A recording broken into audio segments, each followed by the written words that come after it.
بمناسبة اليوم العالمي للنوم نسلط الضوء على ضرورة الاهتمام بتشخيص وعلاج أي أعراض ترتبط بقلة أو رداءة النوم كالأرق المزمن الذي بلغت نسبة من يعانون من حول العالم 40%.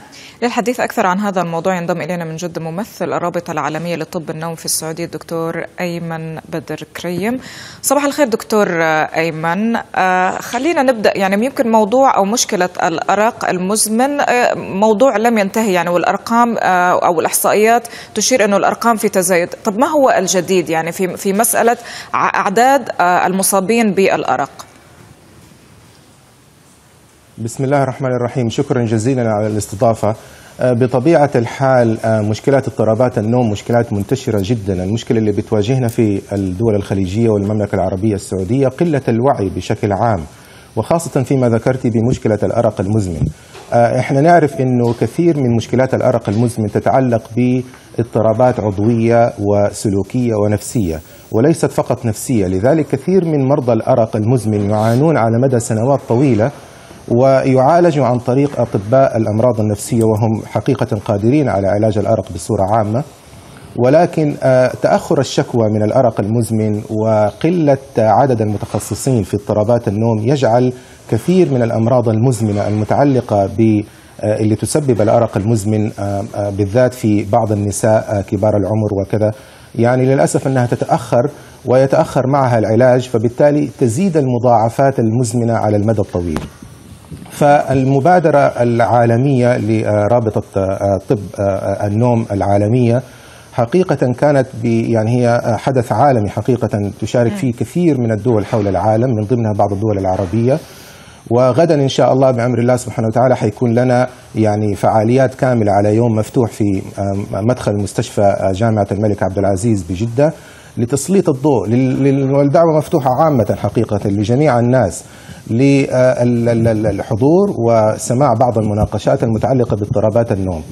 من ناحية الجديد هي طبعا من ناحية العلاجات، احنا نعرف الآن من ناحية العلاجات بالنسبة للأرق المزمن هو يعتمد أساسا ليس على الحبوب المنومة وليس على الأدوية المهدئة، ولكن حقيقة على علاج الأسباب.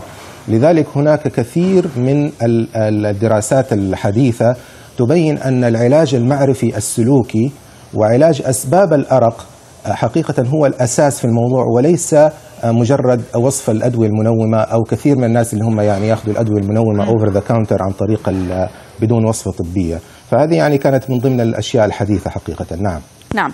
طيب على موضوع الأرق تحديدا، يعني كلنا عندنا أيام مثلا فعلا ما بننام فيها وممكن تستمر معنا كم يوم، مين اللي يصنف أنه عنده مشكلة فعلية من الأرق؟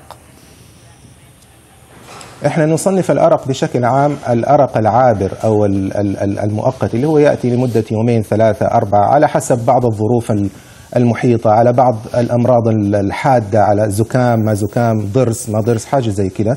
نعم. ولكن هناك برضو الأرق الحاد اللي يستمر بشكل منتظم لمدة 3 أسابيع تقريبا، 3 أسابيع متواصلة، هذا يسمى الأرق الحاد. أما بعد مرور 3 أسابيع من استمرار أعراض الأرق يدخل في مشكلة الأرق المزمن. والأرق المزمن هو ما نتكلم عنه بصورة عامة، لأنه كثير من أمراض العضوية والنفسية والأحداث العامة مثل التوتر والقلق الحاد قد يسبب أنواع الأرق بشكل عام. ولكن عند خروج المشكلة إلى مدة أطول من 3 أسابيع للأسف الشديد قد يدخل الإنسان في حلقة مفرغة من التوتر والإحباط والأرق، التوتر والإحباط والأرق، وهكذا لدرجة أنه يعني يستمر إلى مدة سنوات. يعني بعض المرضى اللي يأتوا في عيادتي حقيقة يكون لهم سنوات طويلة جدا يعانوا من الأرق، ومعظمه يعني يكون من الأرق السلوكي المزمن المكتسب اللي احنا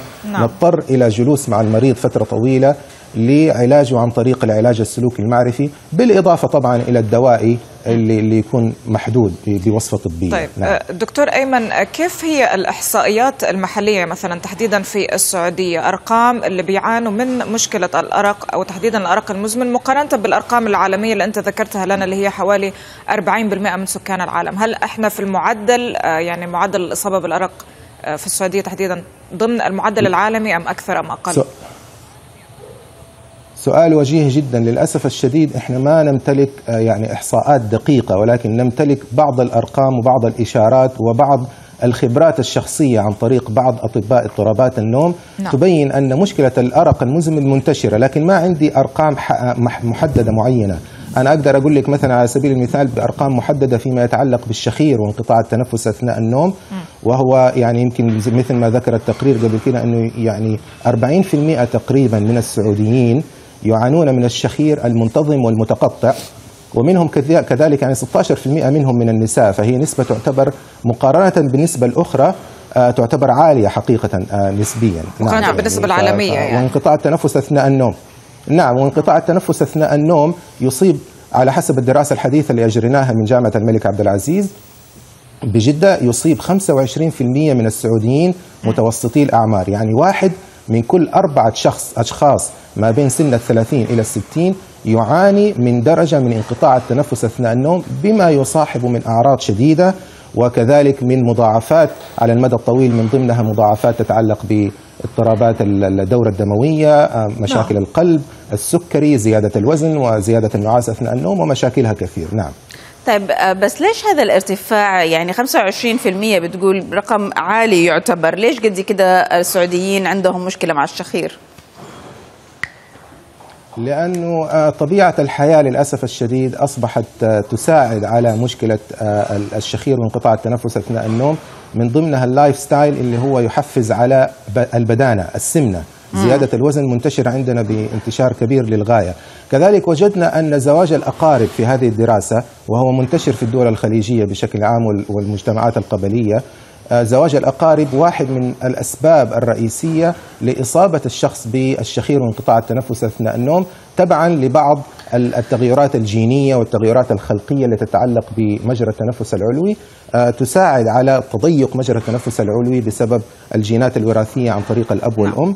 فطبعا هذا واحد من الأسباب. طبعا لا ننسى أن مشكلة التدخين منتشرة عندنا، السهر المتعمد، يعني عدة أمور كثيرة. نعم.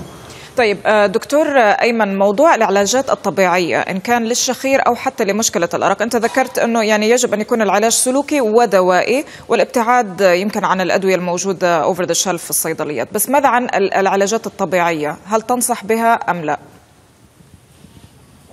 والله العلاجات الطبيعية بعضها يعني ما يفيد وبعضها يفيد لبعض الأشخاص، بمعنى آخر أن استجابة الشخص لبعض الأدوية الطبيعية اللي موجودة على الكاونتر مثلا زي الميلاتونين، زي التريبتوفان، زي الأشياء المحفزة على النوم، هي برضو تعتبر يعني قد لا تفيد إذا كانت الأمور متقدمة جدا وتحتاج إلى أدوية موصوفة عن طريق الطبيب أو علاج سلوكي متقدم.